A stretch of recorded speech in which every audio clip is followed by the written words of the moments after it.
Yeah. Okay, well, we'll go ahead and get started. So, thank you all for joining us this afternoon. This is the Employment Subcommittee meeting, and I am Donna Farrar as the Reentry Case Manager with Wake LRC. And I see that we have Angela Gorham. Am I pronouncing your last name right? Yes, that's correct, Angela Gorham. Okay, welcome to, I believe this is your first employment subcommittee meeting, so we appreciate your time and Yes. having you here. Um, and if you'd like, you can go ahead and introduce yourself since we have a really small group today. So my name is Angela Gorham. I am the Staffing Development Manager for a new program under the Fathers Forever umbrella. We are a temp agency, and our name is called My Daddy's Working Solutions. Just a little bit about what we do. Of course, we have 4 transitional homes. And so one of Glenn Warren, who's our executive director's goals was not only to, house these gentlemen as they come out from prison, of course. We house them, we feed them. We have a clothing pantry. We have a university now where they do a 12-week program on fatherhood. We also have a detail service where they can go through a 200-hour class and get their detail certifications. All of that is great, but as we all know, money is what's important. So we decided to open the temp agency. So now we're reaching out to people getting contracts. We actually have about 8 contracts going on right now. So we're able to make sure that our guys get employed and we pay them every week. Just in a nutshell, that's what we do. That's great. And what are some of the employers, not necessarily the names, but the type of employment? So we do lawn care. Of course, we have some detail contracts with some dealerships around on the Raleigh area. We have some construction contracts going on. We also have restaurant contracts going on. And we have one of our guys who actually does like retail work. Great. That's great. Thanks for being here. And I also see Carolyn Perry. If you are able to come off mute, or if you're not, you can drop in the chat just who you are and what organization you represent and what you guys do. Good afternoon, all. This is Carolyn Perry. I am with the Family Resource Center, South Atlantic, located in Raleigh, North Carolina. I am their employment outreach specialist. That means that it is my job to help individuals who are enrolled in our program locate employment and provide training for whatever credentials are required to do the job.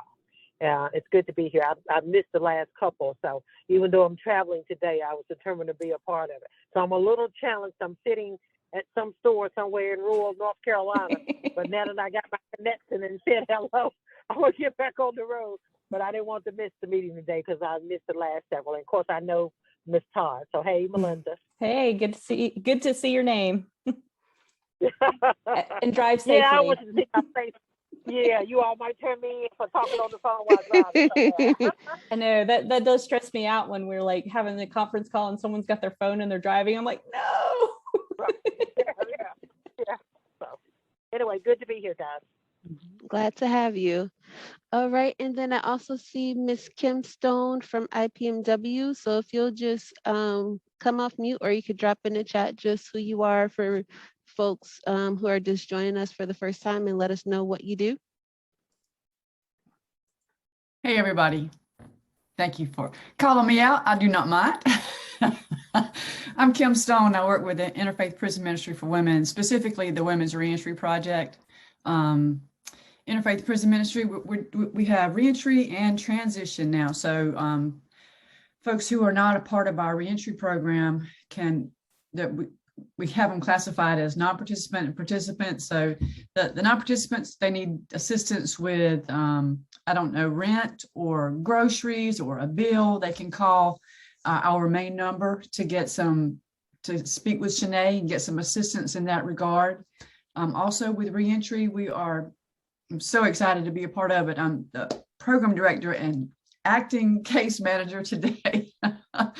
I find with the nonprofit work, there's no telling which hat you're going to put on any particular day. So today I'm just working with the women coming out.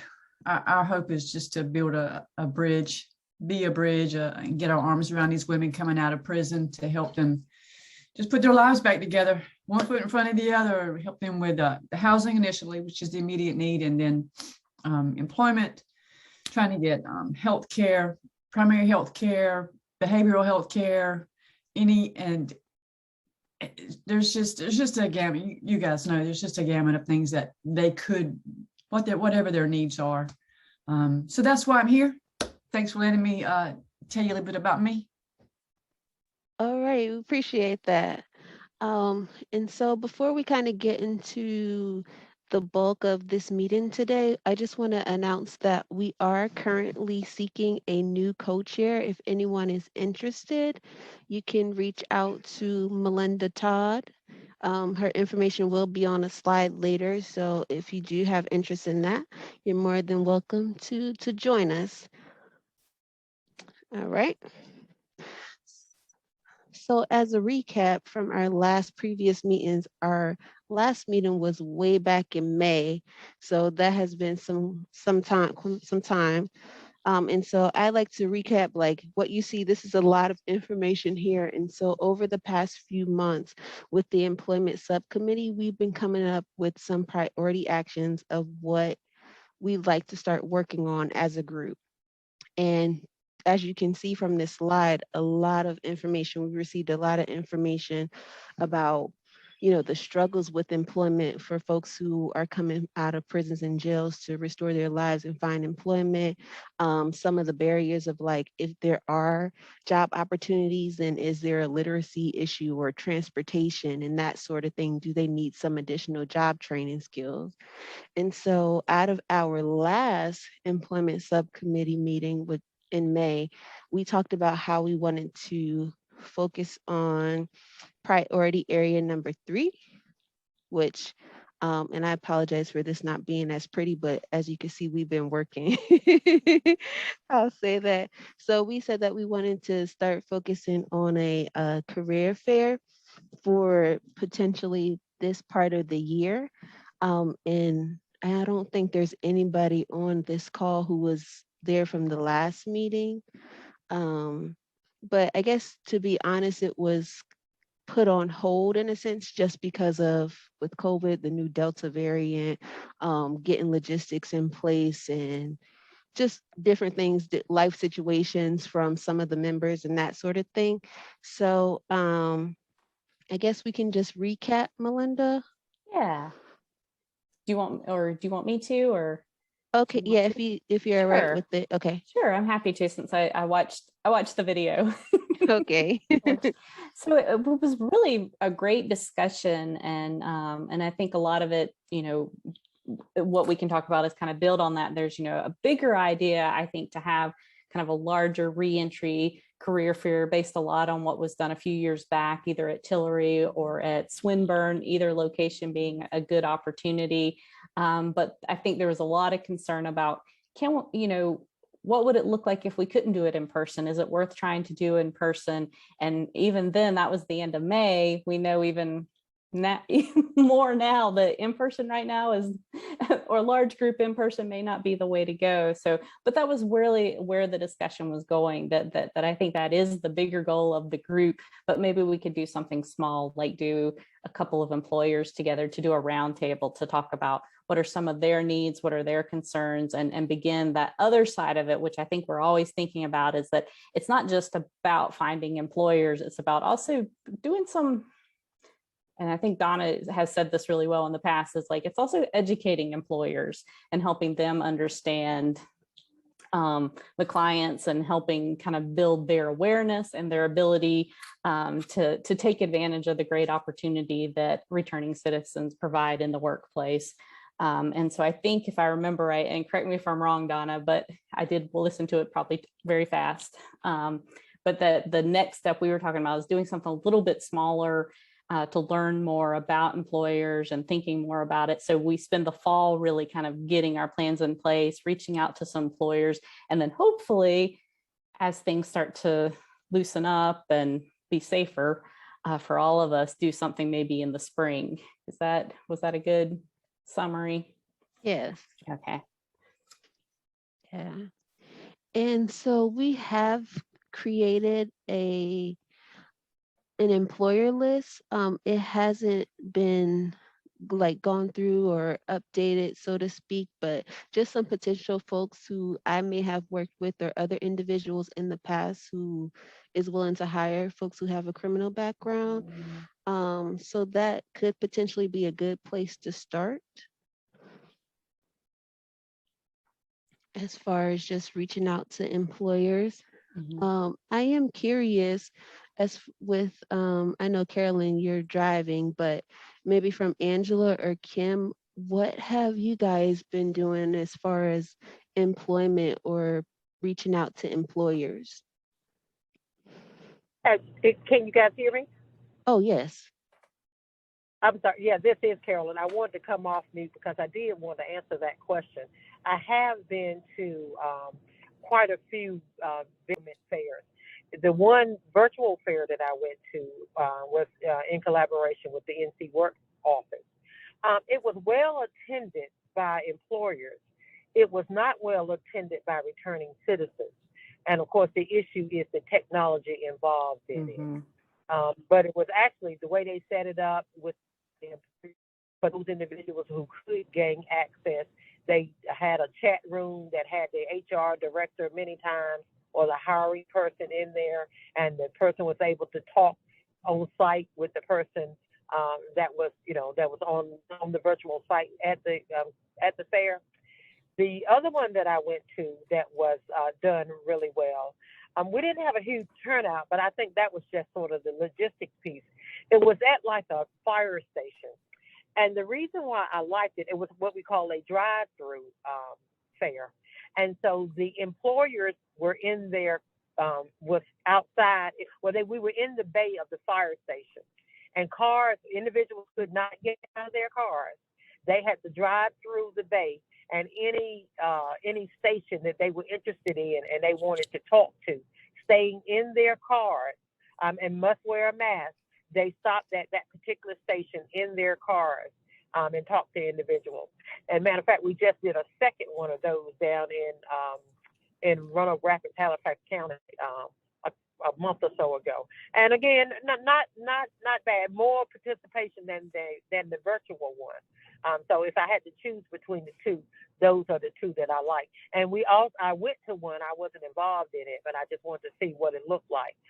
One that we had, I think they had about 3 or 4 various employers, and those employers talked about the types of jobs that they were interested in filling. And of course, this is a strong job market in terms of people who are looking for employment. So there are so many employers right now offering, starting salaries in fast food at $15 an hour and sign-on bonuses and that kind of thing. So it was really good information, although again, it was hard to know how many people were actually, got something, had some type of follow-up, because it really was not any room for any application or any give and take. So the folks on the call were kind of silent after the presentation.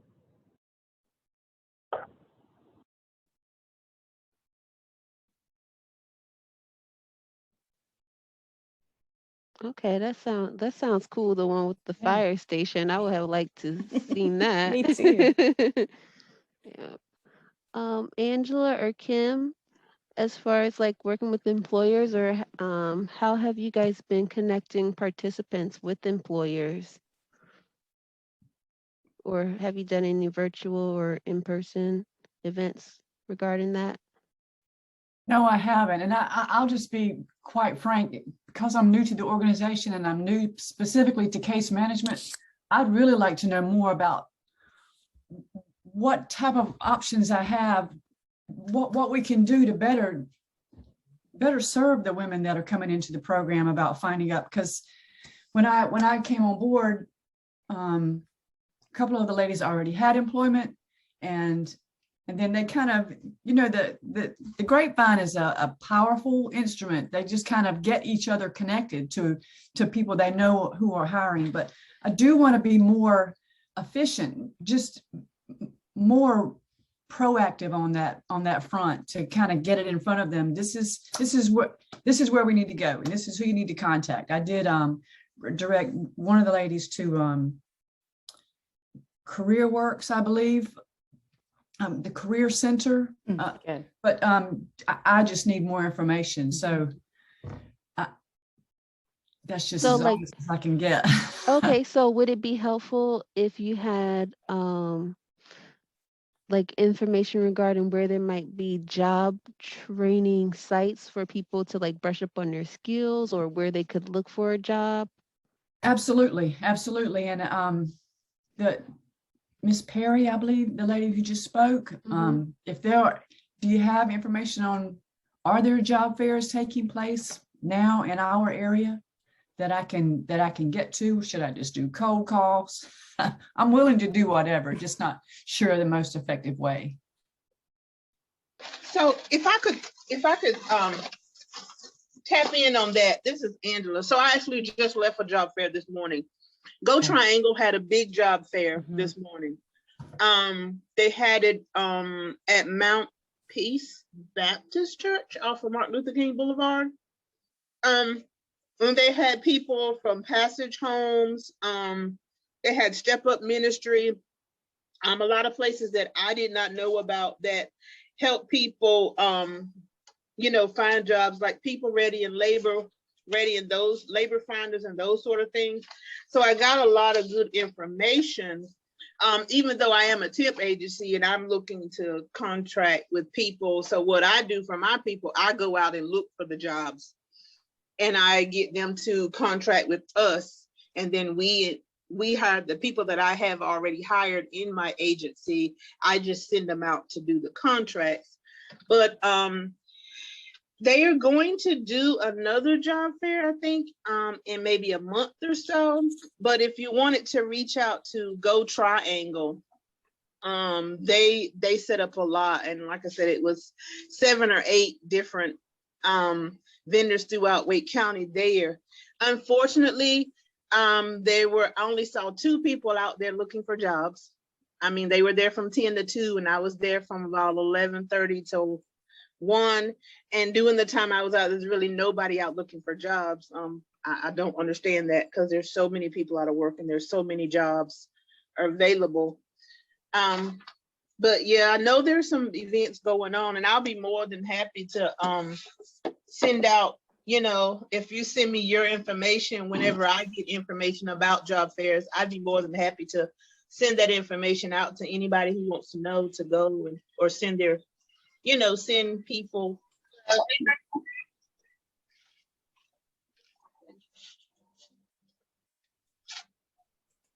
Yeah, and just to piggyback on that, I think I know Donna has sent out also some job fairs that she knows they're coming, and then Capital Area sponsors a big job fair. And I think we talked about this at the previous meeting, because I think some of what we heard, I don't even remember when it was last year. I know it was later. It used to always be in August, but since COVID, we've gotten our schedule messed up a little. So I think it was in October last year, and it'll be in October again this year. But what we heard is that because it was virtual, and I think that's what Carolyn was saying too, is that because it was virtual, it had created some barriers to entry. And so I think one thing that we can do is we can share the information about the virtual job fair. So if you do have clients who are interested, because they'll have, I think last year we had 200 employers.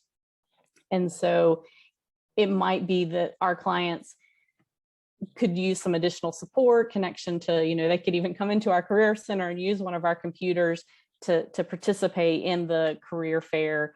But there are, there are ones that are just general employment fairs and career fairs.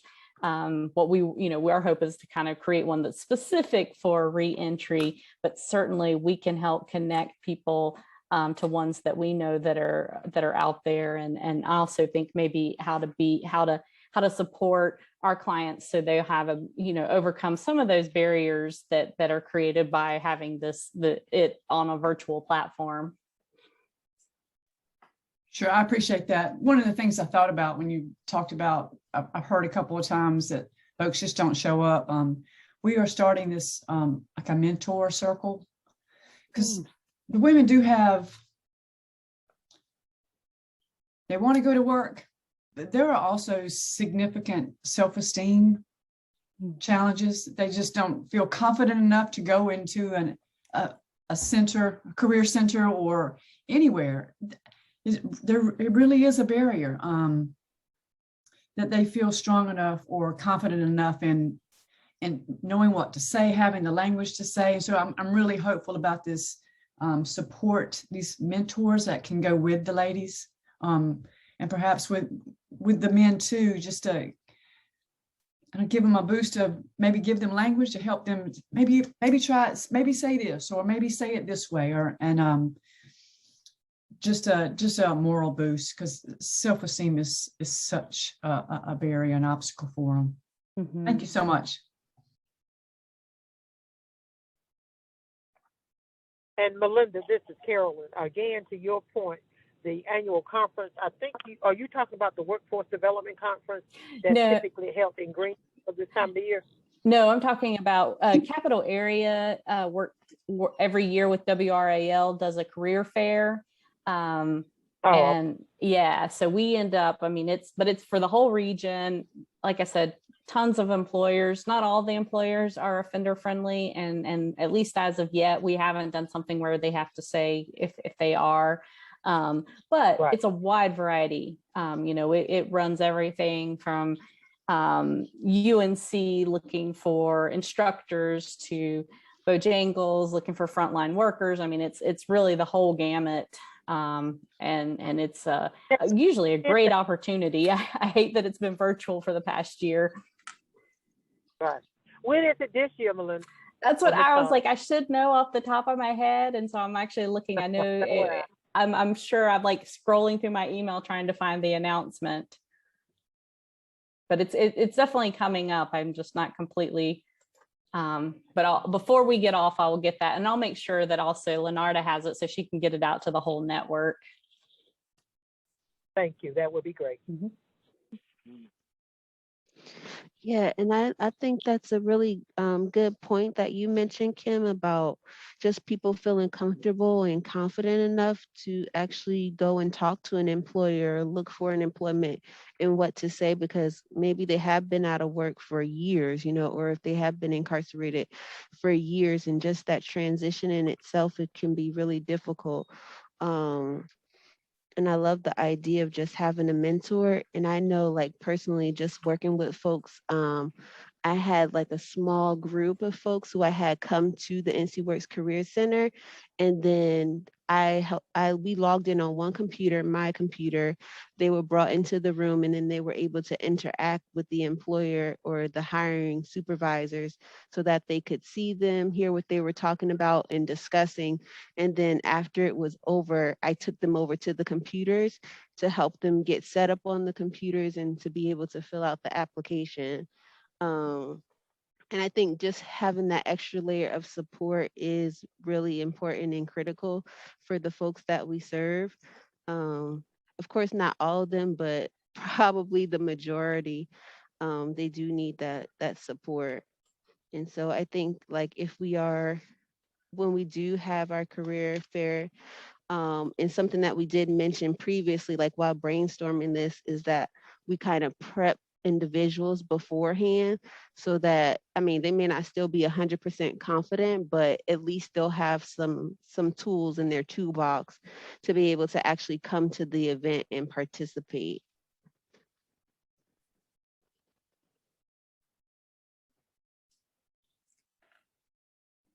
So, Dominique, I see that you have joined us. So we're just discussing where we left off previously in May about that priority action number 3 with gearing up for a career fair, just a small one, and just talking about some of the issues that individuals may face with employment, and then talking about getting feedback from the other individuals who have organizations that have a employment component to it.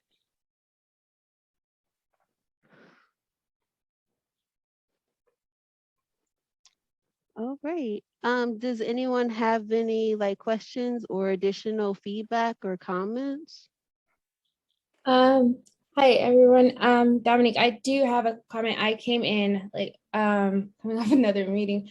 However, I came in to someone speaking about the creation of the mentor group to help guide individuals, just give them confidence and or make key things to kind of speak to the vendors or individuals hiring and recruiting. However, I was wondering, does that fully address, because I know that you were stating like people may not have a job or they may not know how to speak to the employers, but there are a large amount of individuals coming out of incarceration that had careers that I guess we're allegedly no longer eligible for with the background. And I think that is something to address as well. Because it's not like some people, they will know how to speak with employers, or maybe they wouldn't come to us because they don't feel that we could help them. But I feel like there's routes and additional things for people to get back into like that lane of it. Cause like they wouldn't see themselves working at Bojangles, or maybe they're not able to work at Walmart or, do the heavy lifting or driving trucks and things of that nature. All of the places that we know will technically hire people with the background. So I was just wondering if that was included or thought or kind of part of it as well. So reaching, I guess I'm not totally following, like reaching out to people who have those employability skills to serve as mentors. Yeah, so I was going to ask, because I wouldn't even mind being holding that role as well. But like myself, when I came back, everyone's telling me, oh, these are the places you can get a job. And these are places I wouldn't have applied to previously. And or it doesn't align with like my skill set of things that I can do. And fortunately with my support in different things, I was able to navigate and then gain employment to where I currently work. However, that's not a common route that I'm aware of. That many people are aware of that can be done. And that should be something that's guided, because mentally that's a setback, and that triggers people. And that, people, let's say that their issue was drugs. That's why they went in. That's going to be a leading cause of why they're going to return to drugs, because they're going to get overwhelmed of thinking they no longer have access to a part of their life that they were successful in, because maybe their crime had nothing to do with their skill set and what they were good at in, day-to-day living. Yeah, I don't think we have addressed that issue before. What would be some of like strategies that you think would be helpful for addressing that? It would just basically first be asking questions, because if it's not elevated to where they reach out for it, then we wouldn't know exactly who to speak with. But just speaking with or discovering maybe different grassroots organizations in the area that may be currently hiring individuals to work for their establishments, and or doing leadership trainings or fellowships that are paid. There are a lot of people who walked into a lot of funding this year and are able to provide monetary reimbursements for people, working along with their organization. And some may not be the top paying, positions. However, individuals on that point, it's like things that you do have to baby step through. But like they're out there. I'm good. Like my benefits and my pay are amazing, I'm like, and that's possible for people if, with the proper like knowledge or awareness to that. But it's not common. Isn't like the only thing that is pushed and advertised is, hey, you can go work at, McDonald's though, or hey, you can, go work here. And that's mentally kind of dissipating to some people, because they like, can I not touch my life before? Like, am I never going to be able to afford things that I could buy like 2 years ago or last year? And so, and that's not to be excluding other individuals that aren't like, that like, or people that are, it's cool, like, wherever I'm working or where I'm gainfully employed, that's fine.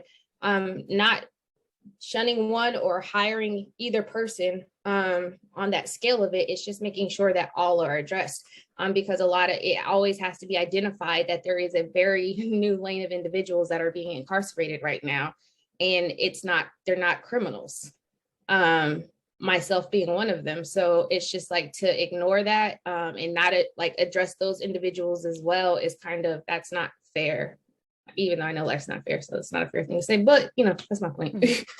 Yeah. And I know I mentioned Bojangles, but I was just trying to show the spectrum of careers that are out there. But I know, like, I think I see some people from for Roads to Reentry, which really focuses on, still, not exactly everything you're talking about, but, definitely better paying jobs that can lead to entrepreneurship. And so I apologize if using, not that there's anything wrong with Bojangles. No. It's like, that's what I'm saying. It's not, there's not an apology that's needed for that, because that's just a known thing. Like, I had people telling me where I needed to apply to work when I came home. I'm just really stubborn, and luckily had support where I didn't have to do that. And so that's the local advertisement. That's like that's the billboard that you're told, and like the lane that you're pushed into to accept. And so, I mean, like I said, there's nothing wrong with working at Bojangles. Like, I can't crucify the person that makes the fries that I love the best. Like, your job is important. Like, that's really, and like, that's what people have to understand too, with people crucifying people in minimum wage. These are the people that we depend on the most, right? So that's, like I said, there's nothing against that, but I'm just, to be able to address the full spectrum of everyone that is being incarcerated, I feel is imperative with employment. Because even if the mentorship is like doing like mental checks, or just to prepare them for rejection is a huge thing to deal with once you get out of prison, because some people have never dealt with that level of rejection before. So to walk into a career fair where maybe, let's say that person, like, they're going to go to all these other places, and ultimately they're going to receive a high level of no's. And without proper preparation, that's a potential spiral, and where that spiral leads you, we don't know. But protection, I think there should be like a protection, like kind of safety net from the spiral, because the rejection is gonna happen at this. Like, it's like amazing that they'll have this opportunity to attend and have assistance and be with mentors, but rejection is coming, and to not identify that and like kind of plan accordingly to that is kind of setting some people up for failure.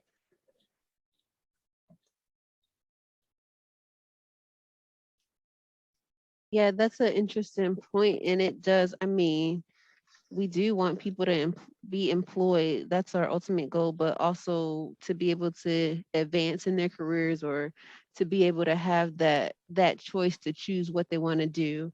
And so I guess how can we as a committee get there? How can we accomplish that, to be able to offer that to individuals, that mentorship or that extra layer of support? What are some things we can do? I mean, there's like, maybe, I know that there was like, kind of back and forth when we were speaking previously about like people's access to computers, and like Zoom meetings and things. However, maybe having like offering one or two meetings or something like that, to where people have a choice, to get additional information and ask questions, or some type of like kind of communication skill, just to see what the need is, right? So what do you mean by that? Like, are you saying they come to a place like NC Works Career Center and they hear information, or they use the computer? Like, what are you specifically? Oh, no, I only referenced the computer because I was about to say, host like a Zoom meeting or anything, but I didn't want to be exclusive to somebody if they didn't have access to the computer or Wi-Fi. Okay. But just like kind of set up something to where they can get information, and not just like the typical like FAQs of what's already like listed about what allegedly individuals that are incarcerated are going to ask, but just have people available that could answer any question on whatever spectrum they may present. And I just think that would be vital. Like then like until then like next steps can be planned for that, because it's like I can, like, we can all speak on, like, you all can speak on like your experiences of individuals like you have worked with, and what typically might you have questions like you may receive. However, I think a big thing too is a portion of like how it's marketed, because if I see something marketed in a manner that doesn't feel that it's going to be catered to people outside of the stereotype of someone that's been in prison, I'm not going. Because a lot of times in those realms, people will still talk down unintentionally, because they're trying to cater to their audience. And sometimes it's in like a kind of demeaning manner of kind of like reducing a person to what they're able to. So I think like high attention to like messaging around any of this will also maybe potentially enhance the people that are willing to step forward and say, hey, I need help too. Because everybody is not going to want to or feel like, there's different reasons behind that. Yeah. So, okay, I guess I have two questions, and it's just not just for you, but I mean anyone here on the call. So, oh man, I lost my thought. Oh, okay. So when it comes to the folks, because we know that individuals who have been, returning home, that they need employment. And so how would we market to them? What have you guys seen? Like, does Facebook work? Does putting up a flyer, sending an email to an organization work? I mean, what really works so that we can attract people to come and say, hey, these resources are here for you. We're here for you. And we're trying to get you to that next point to where you desire to be.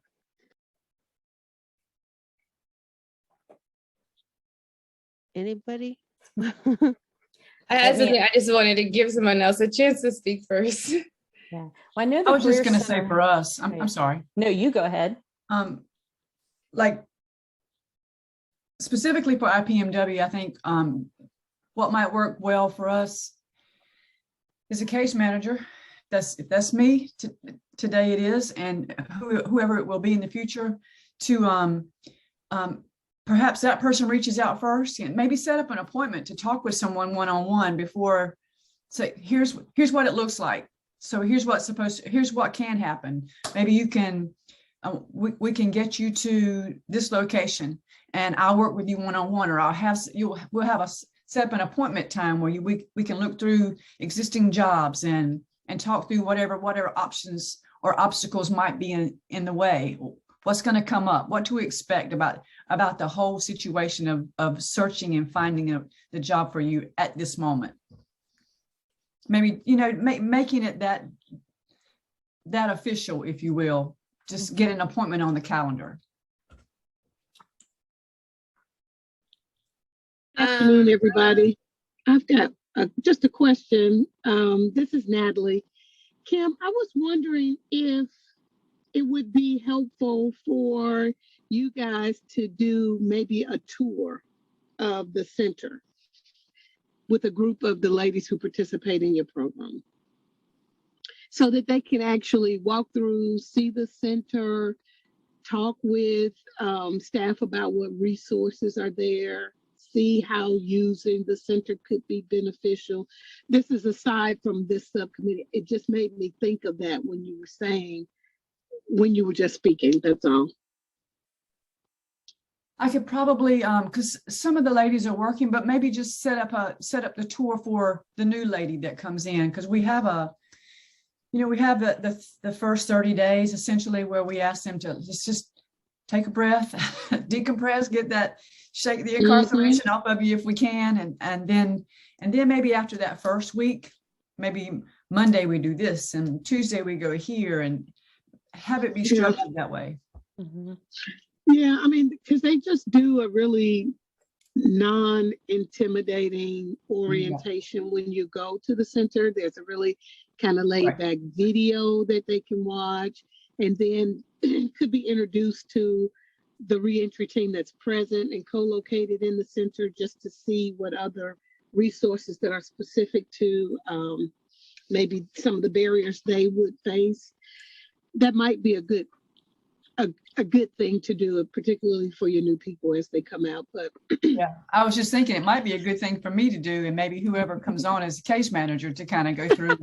Yeah, well, that was actually, thought we were going in the same direction, Natalie, that I was thinking it might be helpful. Something I know we did back when I was in Durham is that we met with people like you, Kim, people who help people one-on-one, do some of that piece and do a training on, this is how NC Works Online works. This is how we can use these tools. We may, I cannot find the date of the next career fair, but I will find it.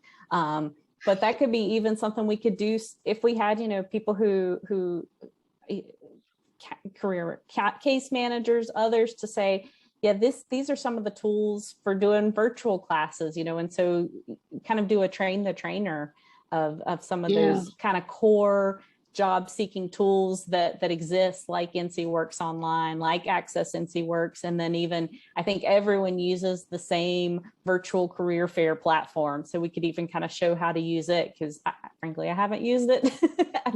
I've seen screenshots. I could really be trained in it as well, but it might be a nice way to, and then maybe down the road, we could, if we had a group of people who wanted to participate in the career fair, again, have them in our career center. And so, guys, you're not doing this alone in the library. We're here. We can help you we can figure it out together if it's confusing. Yeah, that's good. The flyer you were looking for, so if you'll check your email. I just sent you the flyer for the November career fair. Thank you. I don't know why I couldn't find it. I'm about to go crazy. Wow. It's all right. There's a lot of emails in this world.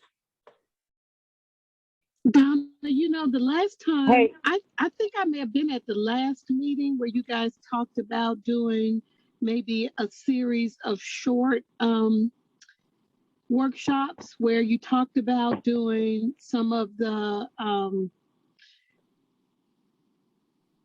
confidence boosting things like mock interviewing, how to help them be comfortable with the virtual interviewing process, what you wear in attire, how you communicate your skills. But you guys really outlined a really good list of, 4 workshops that might be good for preparing individuals for the employment search. Yeah, and I'm just looking at that. Yes, we had the confidence coaching, so like connecting with community partners such as Dress for Success or Step Up Ministry, and having small prep sessions. And then we also did talk about that initial messaging, so maybe even reaching out to parole and probation, because they're dealing with individuals on the regular basis, letting them know about services or resources to connect with. Well, the only thing that would have to be mindful of, like probation and parole right now, is that in North Carolina still, it might have changed, I'm no longer on it, is they're virtual. They weren't going in, so they were doing check-ins online and calling. It was very rare because they're not doing just because of COVID, distancing. So it just got to the point where people that are on probation can actually leave the state again. But so they're going on a shift, so it would just be mindful what they have access to, their access of communication with their clients. Okay, yeah. And I know for us here at the WIC LRC, we have a really strong connection with probation and parole and just individuals in leadership. So we could potentially reach out to them.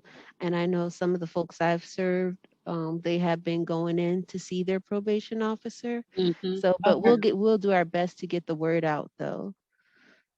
Our guys are going in to see theirs and scheduling meetings, and we actually just had a big meeting with our parole officers and stuff today on Zoom, but they are actually seeing clients in person now.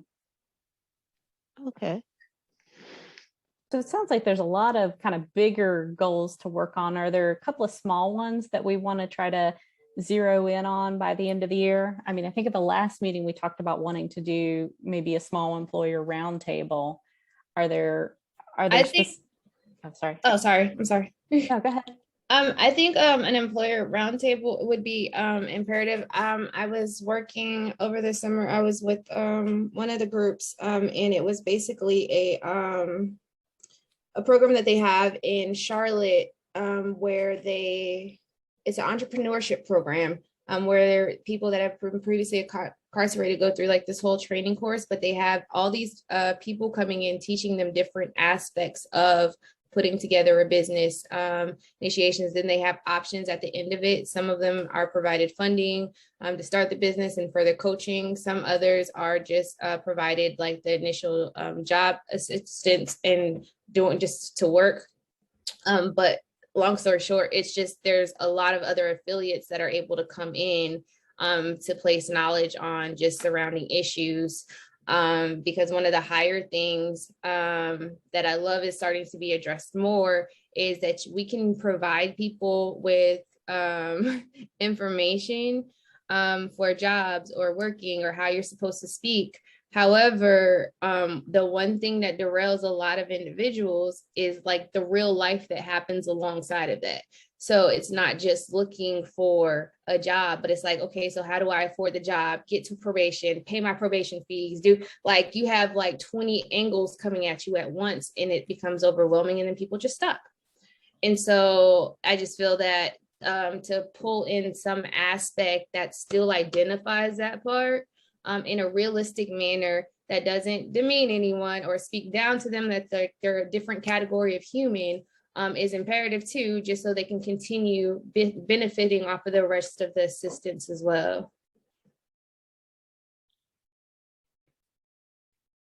So would that be a piece of the employer roundtable or just to make them aware of these are some of the challenges? Well, no, making them aware of what the challenges are, but with the employer table, seeing what the capacity in their, bandwidth is for hiring those that are, impacted. Because that matters as well. And I think we were talking to employers who had hired individuals in the past, or so that way they could even share some. I think, well, I'm trying to remember the whole conversation now, but I think we were talking about because we wanted to get an idea from employers who have already hired our clients to say what worked well, what were some of those challenges, and it'd be interesting to see, did they even see that piece of it? Are they aware of some of those challenges that their employees are facing? Because I think our goal is to have employers that are really bought in, and then they help us spread the word to other employers within their field.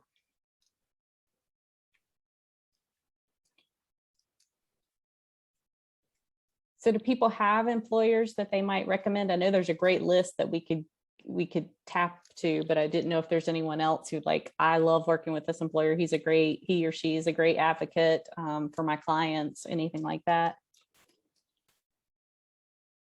All my majority of my resources of employment is going to be through like grassroots organizations, mostly with remote working. And so I know that may limit some people as well. And so, like I said, messaging is a huge thing because presenting information for some people to be like, oh, I don't have this to get it, and like kind of like downplaying or kind of highlighting their needs that they do need. That's not fair as well.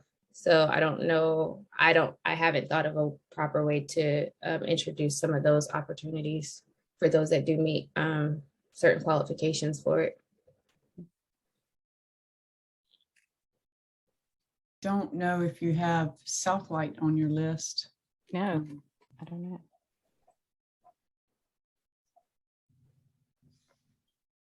Actually, Southlight hired me off work release, and then they kept me after I got out. And nice. So I worked there for 16 years before I came over to IPMW. It's hard to do the work release piece now because the facility has so many restrictions. They can't use a computer. It's it's very different from when I started there. But most of the jobs at Southlight are clinical in scope, but there is peer support, which is tremendous. And I know that they have hired for peer support services. That's right. Yeah, and I know we have a person on our committee from Go Triangle, and have actually been to presentations they've given of same thing where they have bring people on during work release and then hire them afterwards. Food Line is also a really good hire. They don't do background checks. And they have part-time work as well as full-time work. And on Tuesdays, that's when they do their hiring events generally. That's great. Is there a specific person that you've worked with, or is it just in general?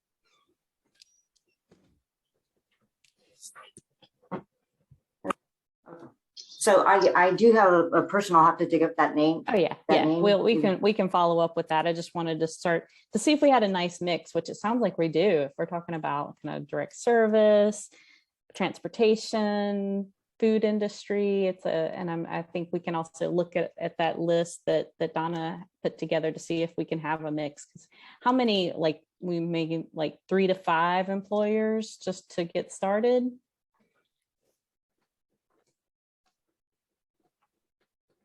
That sounds like a good number. I don't know if Baker is on that list, but Baker Construction is really supportive. And we've recently had some success with Rose to Reentry participants at Waste Industry, or Waste Management, sorry.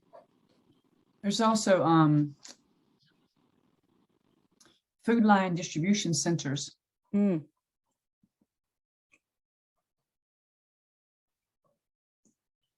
you say Baker Construction, is that the same as Baker Roofing or totally different?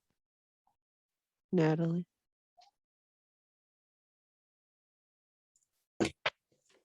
I couldn't get my fingers to work on this button. I'm sorry.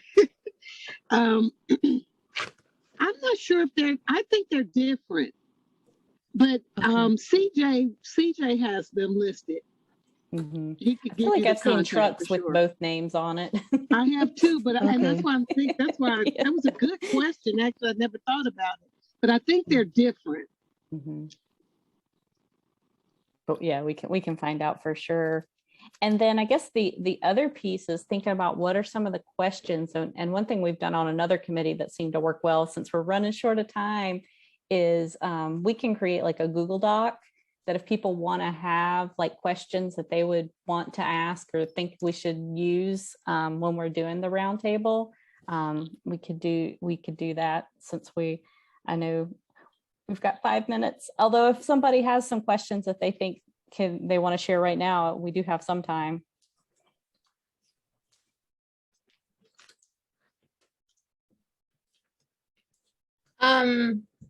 Asking the employers, like, is there advancement opportunities that are able to be,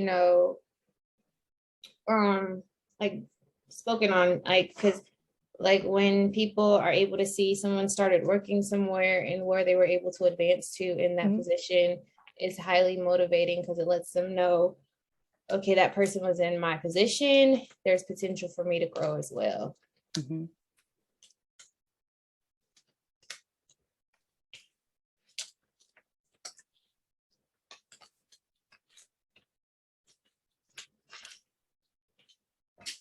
Any other questions? I mean, I would have a generic one, just like what have you seen are some of the benefits? We certainly hear a lot of good stories about the benefits of hiring returning citizens.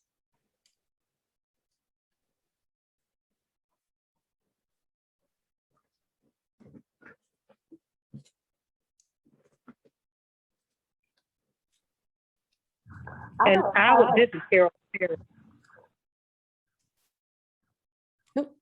I think you cut out, Carolyn. No, I thought someone else was talking. I didn't want to cut them off. I was going to say not only our asking employers, but also stating what are some of the benefits of hiring what we call now returning citizens, the tax credit, the 100 days free. I mean, those things like that. There are some, pretty good benefits from hiring people previously incarcerated. Now, again, a lot of times it's more germane to smaller businesses, But it just sort of depends on what you're looking for.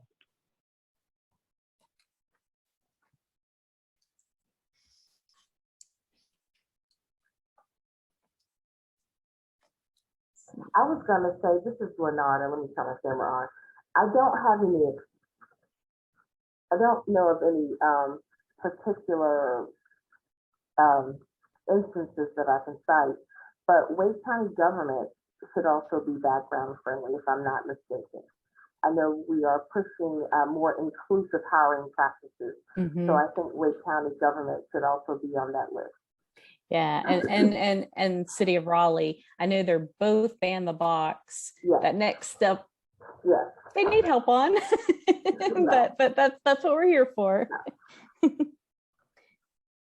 I know that while I was when I worked at Yonkers Road in the test kitchen, there was actually another resident that was in the facility with me that was working for Department of Public Safety in one of their finance controller offices. I also have a friend who she's working in the office with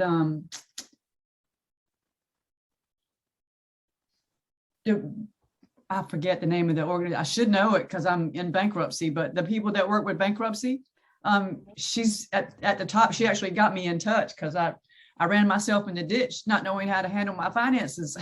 So, but gosh, I'll find out. You'll remember it. It's always hard when you're trying to force yourself to remember. As soon as we hang up, I'm sure I'll remember it. You sure will. Yeah. So what we'll do is we'll create a Google Doc with potential questions, but we'll also create if there's other employers that you've thought of now that, if you're like me, it's like when you're out walking the dog or washing the dishes, all of a sudden, then the real ideas come out.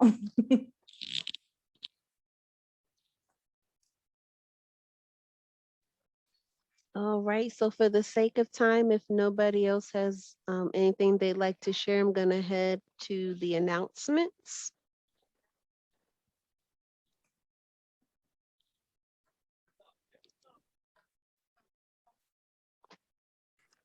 Can you guys see my screen? Yeah.